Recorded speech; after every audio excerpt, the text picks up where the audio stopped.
Isang mahalagang paalala ang inilabas para sa mga organisasyon ng mga traditional na leader sa Bangsamoro Autonomous Region and Muslim Mindanao o BARM.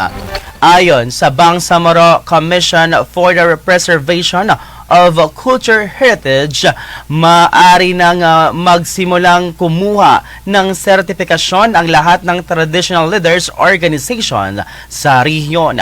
Layunin nito na matiyak ang kanilang kwalifikasyon para sa sectoral representations sa Bangsamoro Parliament.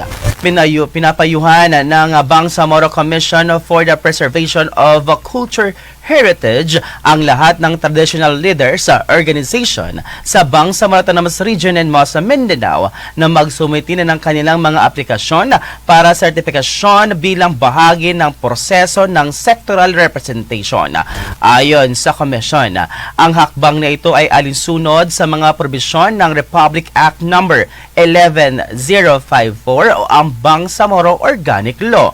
Gayon din ang Bangsamoro Autonomy Act No. 35 at Bangsamoro Autonomy Act No. 88. Sa ilalim ng mga naturang batas, kinakailangang makakuha muna ng sertifikasyon mula sa ukulang ahensya bago makapaghain ng petisyon for registration ng isang political sectoral organization. Maaari nang magsumiti ng aplikasyon ng mga organisasyon sa mga itinakdang petsa sa Marso 16, 17 hanggang 19.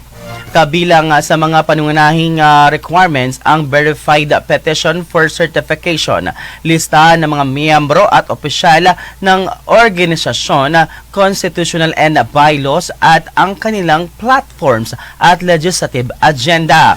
Maaaring isumite ang aplikasyon sa pamamagitan ng personal na pagpunta sa tanggapan ng komisyon sa Cotabato City.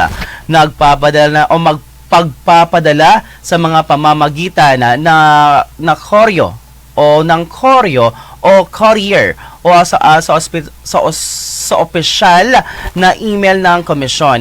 Hinihikayat naman ng komisyon ang lahat ng traditional leaders organizations na kumpletuhin ang mga requirements upang maging bahagi ng proseso ng sectoral representation sa Bangsamoro Parliament.